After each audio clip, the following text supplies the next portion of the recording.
Assalamualaikum warahmatullahi wabarakatuh. Berjumpa lagi dengan saya Bu Enda. Semoga mudah dipahami. Selamat belajar dan selamat menyaksikan. Cahaya dan lensa. Pembiasan cahaya. Pembiasan cahaya atau refraksi adalah pembelokan arah rambat cahaya ketika memasuki medium yang berbeda kerapatan. Contohnya, sebuah pensil yang dimasukkan dalam segelas air seperti ini akan terlihat seperti patah. Ini terjadi karena adanya peristiwa pembiasan, di mana cahaya yang mula-mula melalui medium yang kurang rapat, yaitu udara, kemudian berpindah ke medium yang lebih rapat, yaitu air, sehingga terjadi pembelokan arah rambat cahaya, yang disebut dengan peristiwa pembiasan atau refraksi. Hukum Snellius tentang pembiasan cahaya, yaitu sinar datang dari medium lebih rapat ke medium kurang rapat dibiaskan menjauhi garis normal. Sebaliknya, sinar datang dari medium kurang rapat ke medium lebih rapat dibiaskan mendekati garis normal. Sinar yang datang tegak lurus bidang batas akan diteruskan tanpa dibelokkan. Untuk lebih jelasnya, marilah kita bahas satu persatu. Sinar datang dari medium lebih rapat ke medium kurang rapat dibiaskan menjauhi garis normal. Ini adalah bidang batas atau garis batas di antara dua medium. Seperti kita ketahui bahwa medium zat padat lebih rapat dibanding medium zat cair, sedangkan medium zat cair lebih rapat dibanding medium gas. Medium lebih rapat kita contohkan di sini adalah kaca, yaitu zat padat. Medium kurang rapat di sini kita contohkan adalah udara, yaitu gas. Garis tegak lurus dari bidang batas kita sebut dengan garis normal.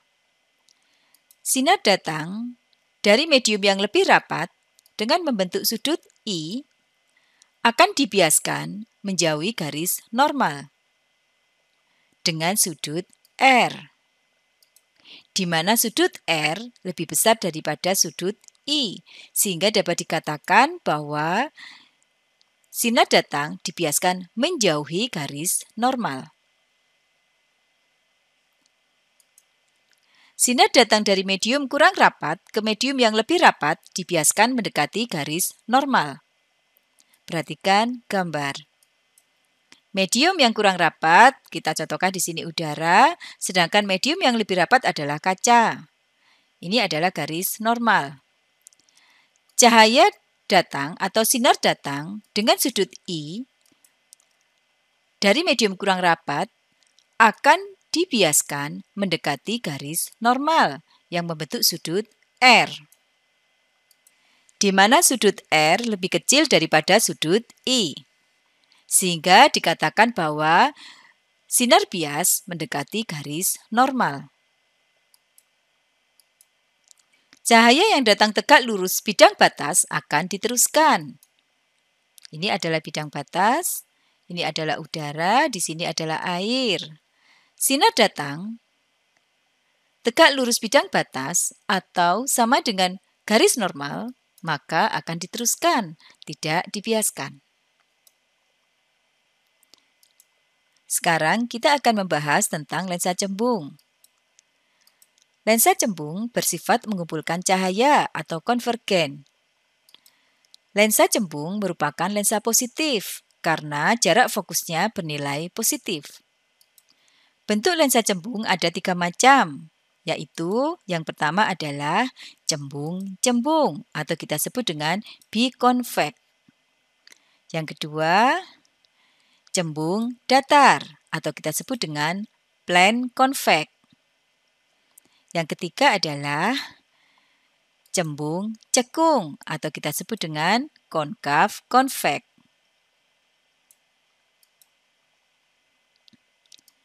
Bagian-bagian lensa cembung. Lensa memiliki 2 permukaan lengkung atau 1 permukaan lengkung, 1 permukaan datar. Pada pembahasan kita kali ini, kita akan membahas lensa cembung dengan menggunakan lensa biconvex sebagai contoh. Untuk mempermudah pembahasan, ada kesepakatan bahwa arah sinar datang berasal dari sebelah kiri. Sehingga sebelah kiri atau sisi sebelah kiri akan mendapatkan cahaya pertama kali. Sisi yang pertama mendapatkan cahaya ini kita sebut dengan sisi aktif. Sedangkan sisi yang sebelah kanan kita sebut dengan sisi pasif. Ini adalah sumbu utama, yaitu garis tegak lurus terhadap lensa. Di sini adalah titik pusat lensa atau titik pusat optik. Kita simbolkan dengan huruf O. Kemudian, lensa dianggap tipis sehingga jari-jari kelengkungan jari kelengkungan sisi aktif dan jari-jari kelengkungan sisi pasif dianggap sama. Jadi, sisi aktif lensa bagian sebelah kiri mempunyai pusat kelengkungan atau jari-jari kelengkungan di belakang lensa di sini. P1 adalah pusat kelengkungan sisi aktif. Sedangkan sisi pasif mempunyai pusat kelengkungan di sebelah depan lensa di sini. P2 adalah pusat kelengkungan dari sisi pasif. Di antara O dan P1 di sini ada F1 yaitu fokus atau jarak fokus dari sisi aktif, yaitu setengah dari jari-jari. Di sini ada F2, yaitu jarak fokus dari sisi pasif, di mana F2 adalah setengah jari-jari, setengah OP2. Jadi saya ulangi lagi bahwa SU adalah sumbu utama. O adalah titik pusat optik. P1 adalah pusat kelengkungan sisi aktif atau jari-jari sisi aktif. Sedangkan F1 adalah fokus atau titik fokus dari sisi aktif, yaitu setengah jari-jari. P2 adalah pusat kelengkungan dari sisi pasif. Sedangkan F2 adalah titik fokus dari sisi pasif, yaitu setengah jari-jari. Pembagian ruang pada lensa cembung. Untuk mempermudah pembahasan, lensa digambarkan berupa garis lurus, seperti ini. Di atasnya diberi tanda positif. Tanda positif menunjukkan bahwa lensa ini adalah lensa positif, yaitu lensa cembung. Di sini adalah sumbu utama, yaitu garis tegak lurus terhadap lensa. Di sini adalah P1, di sini F1, di sini P2, di sini F2. Ini adalah pusat kelengkungan, pusat optik. Pembagian ruang pada lensa berbeda dengan pembagian ruang pada cermin. Jika pada cermin, pembagian ruang benda dan ruang bayangan adalah sama, pada lensa, pembagian ruang pada benda berbeda dengan pembagian ruang pada bayangan. Kita katakan di sini adalah ruang benda aktif. Ruang benda aktif di antara titik O dan F2 ini adalah ruang 1. Di antara F2 dan P2 adalah ruang 2. Di depannya P2 adalah ruang 3. Sedangkan di belakang lensa adalah ruang 4. Ini adalah pembagian ruang benda. Sedangkan ruang bayangan di antara titik O dan F1 adalah ruang 1. Di antara F1 dan P1 adalah ruang 2. Di belakang P1 adalah ruang 3. Di depan lensa adalah ruang 4. Bayangan dikatakan nyata jika berada di belakang lensa. Jadi, jika bayangan terbentuk di belakang lensa, maka dikatakan bayangannya adalah nyata. Sedangkan jika bayangannya berada di depan lensa, maka dikatakan bayangannya adalah maya.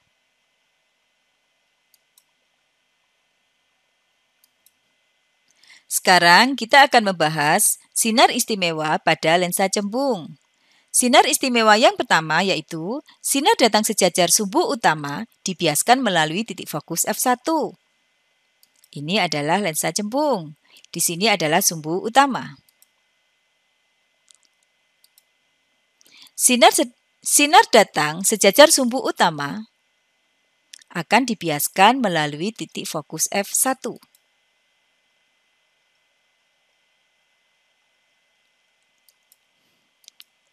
Sinar istimewa yang kedua yaitu sinar yang datang melalui titik fokus f2 dibiaskan sejajar sumbu utama.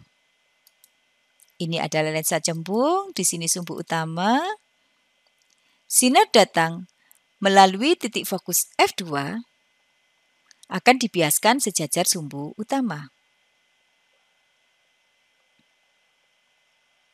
Selanjutnya, sinar istimewa yang ketiga. Sinar yang datang melalui titik pusat optik akan diteruskan, tidak dibiaskan. Ini adalah lensa cembung, ini adalah sumbu utama. Sinar datang melalui titik pusat optik akan diteruskan, tidak dibiaskan.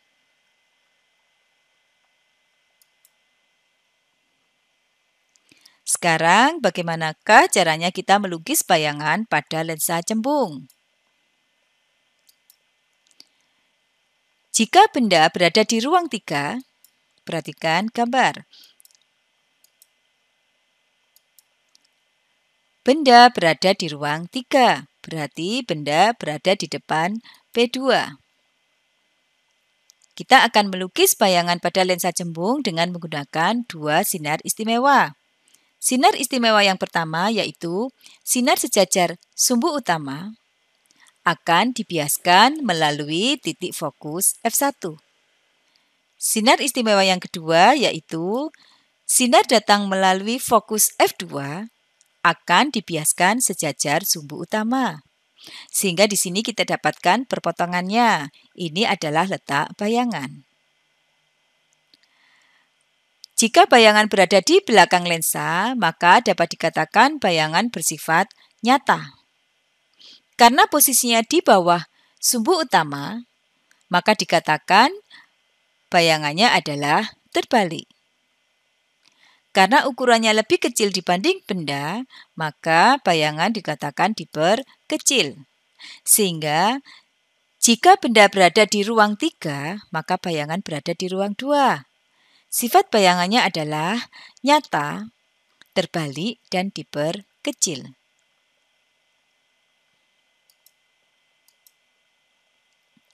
Jika benda berada di ruang 2, kita gambarkan seperti ini.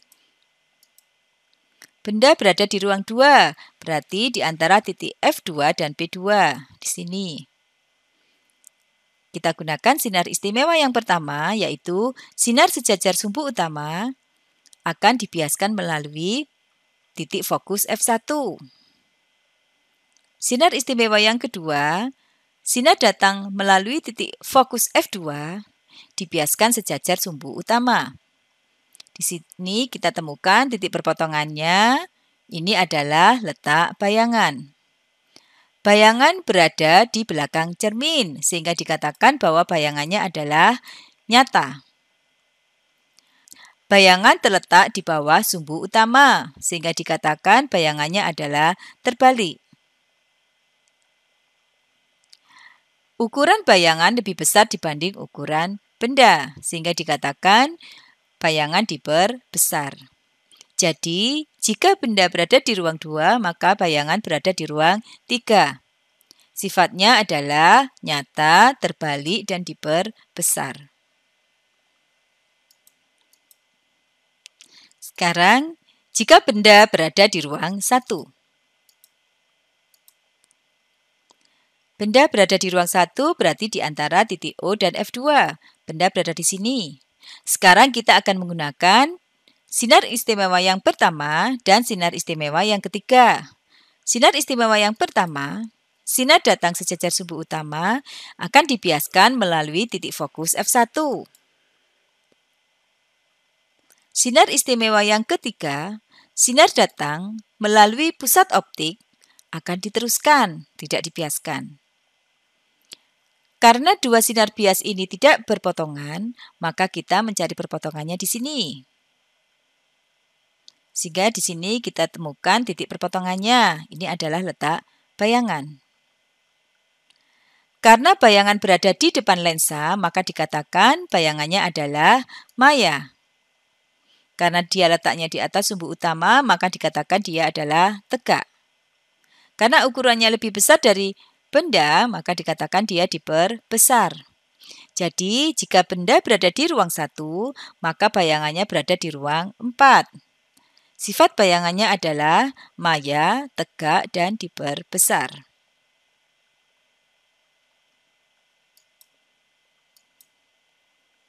Sekarang, jika benda berada di titik fokus, tepat di titik fokus, maka bayangannya akan berada di tak terhingga, sehingga tidak terlihat.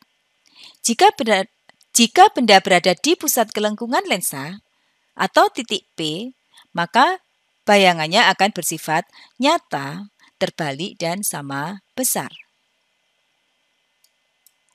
Sekarang kita akan membahas lensa cekung. Lensa cekung bersifat menyebarkan cahaya atau divergen. Lensa cekung merupakan lensa negatif karena fokusnya F bernilai negatif. Sifat dari lensa cekung hampir sama dengan sifat dari cermin cembung.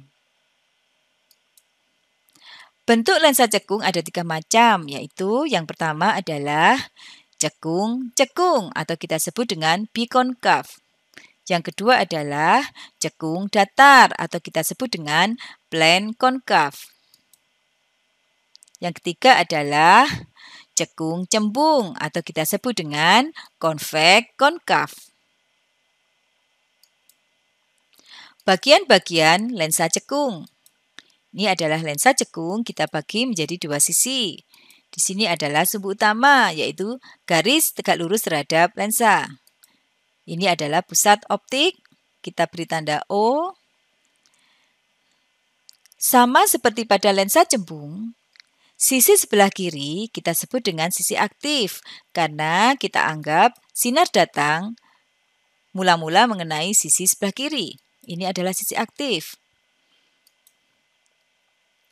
Sisi aktif karena dia melengkung ke sana, sehingga jari-jari atau pusat kelengkungan dari sisi aktif P1 letaknya adalah di depan lensa. Sehingga di sini F1 tentunya juga ada di depan lensa, di mana F1 adalah setengah jari-jari. Sedangkan sebelah kanan kita sebut dengan sisi pasif. Karena dia melengkung ke sana, jadi pusat kelengkungan sisi pasif atau pusat dari jari-jarinya P2 letaknya di belakang lensa. Sehingga di sini ada F2, yaitu setengah jari-jari atau setengah OP2. Di mana SU adalah sumbu utama, O adalah titik pusat optik, P1 adalah titik pusat kelengkungan, F1 adalah titik fokus dari lensa aktif.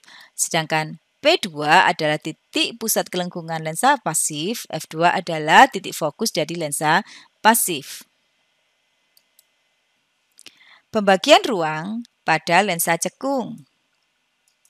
Untuk mempermudah pembahasan, lensa digambarkan berupa garis lurus, sama seperti pada lensa cembung, di mana ini adalah lensa, di atasnya diberi tanda negatif.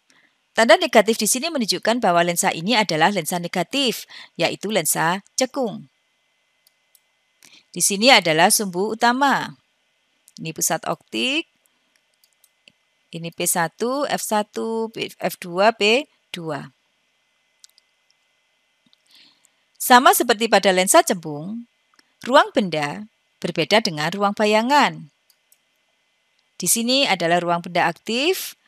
Kebalikan dari lensa cembung, pada lensa cekung, ruang 1 berada di antara O dan F2. Ruang 2 berada di antara F2 dan B2.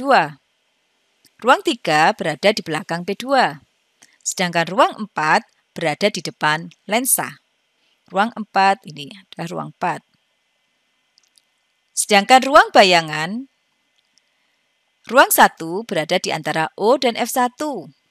Ruang 2 di antara F1 dan P1. Ruang 3 berada di depan P1. Sedangkan ruang 4 berada di belakang lensa.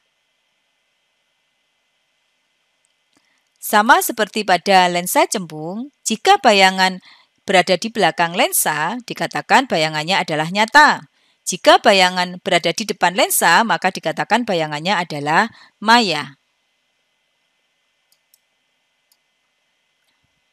Sekarang, bagaimanakah sinar istimewa pada lensa cekung? Yang pertama adalah sinar datang sejajar sumbu utama dibiaskan seakan-akan dari titik fokus F1. Ini adalah lensa, ini adalah sumbu utama, di mana sinar datang sejajar sumbu utama dibiaskan seakan-akan dari F1.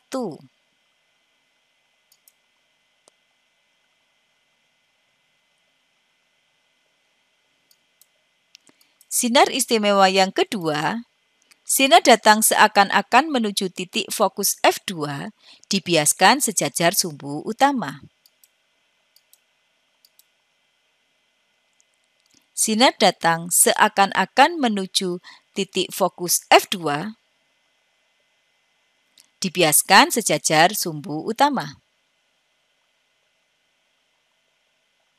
Sinar istimewa yang ketiga, sinar yang datang melalui titik pusat optik akan diteruskan tanpa dibiaskan. Sinar datang melalui pusat optik akan diteruskan, tidak dibiaskan. Sekarang kita akan melukis bayangan pada lensa cekung. Ini adalah lensa cekung, ini adalah sumbu utama. Sama seperti pada cermin cembung, pada lensa cekung, benda selalu berada di ruang 4 karena benda selalu berada di depan lensa. Kita letakkan di sini. Karena benda selalu berada di ruang 4, maka bayangan selalu berada di ruang 1. Perhatikan lukisan berikut. Sinar istimewa yang pertama. Sinar sejajar sumbu utama akan dibiaskan seolah-olah dari titik fokus F1. Sinar istimewa yang kedua, sinar datang seolah-olah menuju F2 akan dibiaskan sejajar sumbu utama. Sinar istimewa yang ketiga, sinar datang melalui titik pusat optik akan diteruskan, tidak dibiaskan. Di sini kita temukan titik perpotongannya, sehingga di sini adalah letak bayangan. Bayangan berada di ruang 1.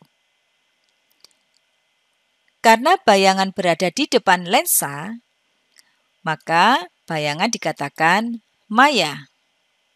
Karena bayangan berada di atas sumbu utama, maka dikatakan bayangannya adalah tegak. Karena ukuran bayangan lebih kecil dari ukuran benda, maka dikatakan bayangan diperkecil.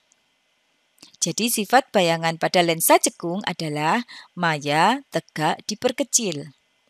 Karena benda selalu berada di ruang 4 dan bayangan selalu berada di ruang 1, maka sifat bayangan pada lensa cekung selalu maya, tegak, diperkecil, sama seperti pada cermin cembung.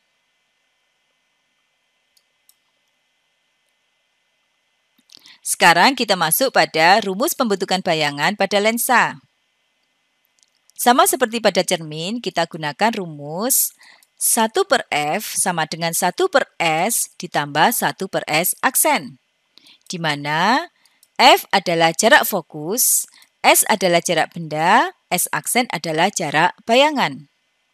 Kita juga menggunakan rumus M sama dengan S aksen per S sama dengan H aksen per H, di mana di sini ada garis mutlak. Garis mutlak ini menunjukkan bahwa M nilainya selalu positif, di mana M adalah perbesaran bayangan, H adalah tinggi benda, H aksen adalah tinggi bayangan. Dengan catatan bahwa pada lensa cembung, nilai F fokus nilainya adalah positif. Sedangkan pada lensa cekung, F fokus nilainya adalah negatif. Bayangan dikatakan nyata jika S-aksennya adalah positif. Bayangan dikatakan maya bila S-aksennya adalah negatif. Selain rumus tersebut, kita juga mempunyai rumus kekuatan lensa, di mana P sama dengan 1 per F, di mana P adalah kekuatan lensa atau daya lensa, satuannya adalah dioptri, sedangkan F adalah jarak fokus. Di mana jarak fokus ini bisa menggunakan satuan meter, bisa menggunakan satuan sentimeter. Jika fokus satuannya adalah meter, maka kita gunakan P sama dengan 1 per F. Tetapi jika fokus menggunakan satuan sentimeter, maka kita gunakan rumus P sama dengan 100 per F.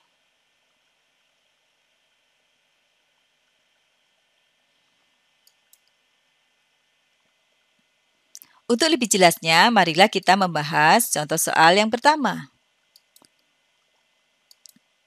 Sebuah benda setinggi 10 cm diletakkan 20 cm di depan lensa cembung yang jarak fokusnya 12 cm. Berapakah jarak bayangan, perbesaran bayangan, dan bagaimanakah sifat bayangannya? Diketahui H sama dengan 10 cm, S sama dengan 20 cm, F 12 cm, ditanyakan S-aksen, M, dan H, serta bagaimanakah sifat bayangannya. Jawab yang pertama, kita gunakan rumus 1 per F sama dengan 1 per S ditambah 1 plus 1 per S-aksen, di mana F sama dengan 12 cm, S sama dengan 20 cm, S-aksen adalah yang dicari. Rumusnya kita balik menjadi seperti ini. 1 per S-aksen sama dengan 1 per 12 cm dikurangi 1 per 20 cm. Sekarang kita samakan penyebutnya. 1 per S sama dengan 5 per 60 cm dikurangi 3 per 60 cm. Sehingga didapatkan 1 per S-aksen sama dengan 2 per 60 cm. Sehingga S-aksen sama dengan 60 cm dibagi 2, yaitu 30 cm. Jadi, jarak bayangannya adalah 30 cm. Kemudian, M perbesaran sama dengan S-aksen per S. Di sini ada garis mutlak, di mana S-aksen adalah 30 cm, S sama dengan 20 cm, sehingga M sama dengan 3 per 2 sama dengan 1,5. Jadi perbesaran bayangannya sama dengan 1,5. Sekarang kita akan mencari berapakah tinggi bayangan. H-aksen dibagi H. 1,5 sama dengan H-aksen dibagi 10 cm, di mana H-aksen sama dengan 1,5 kali 10 sama dengan 15 cm.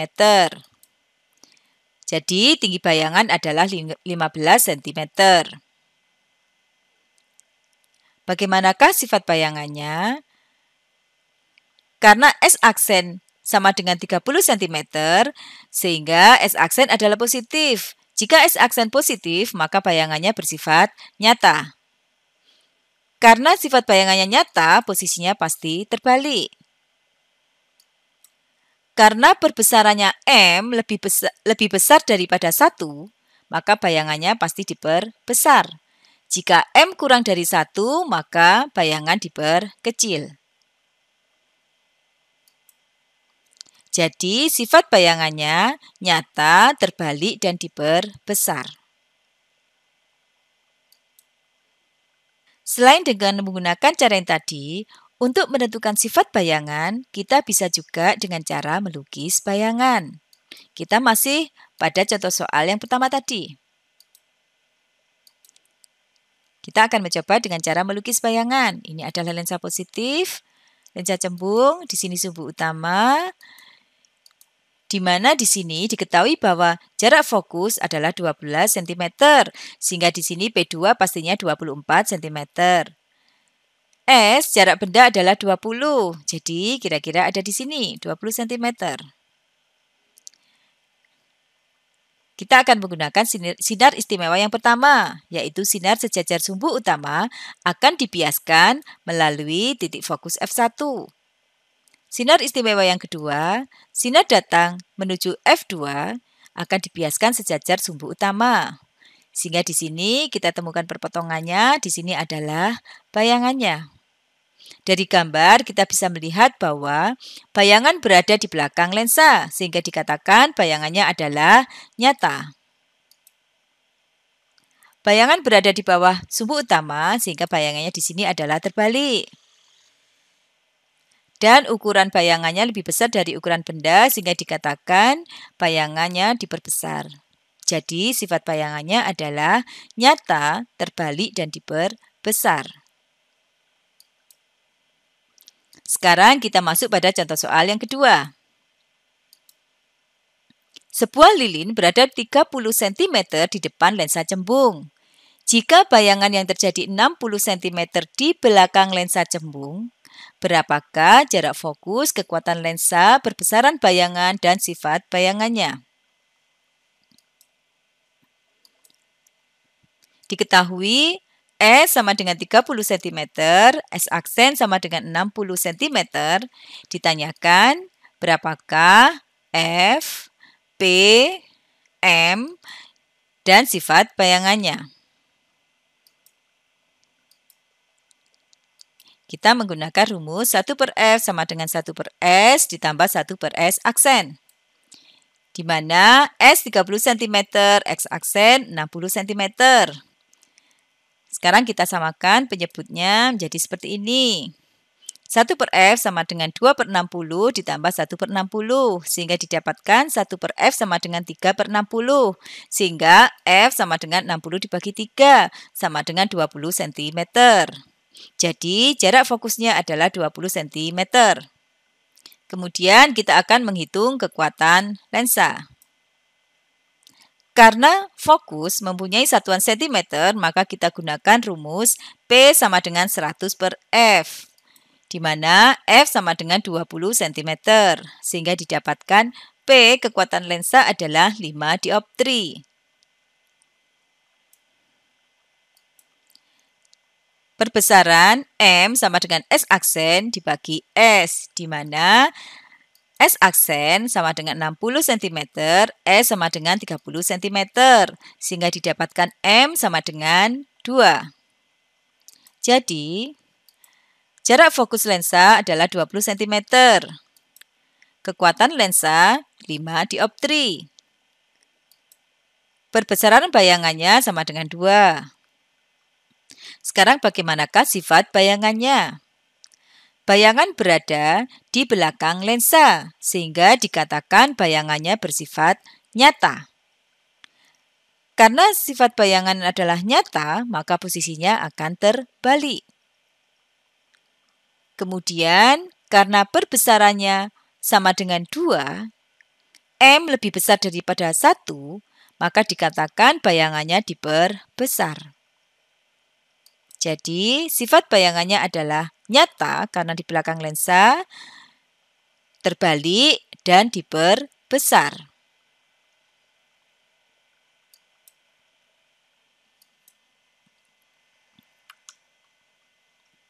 Sekarang kita masuk pada contoh soal yang ketiga.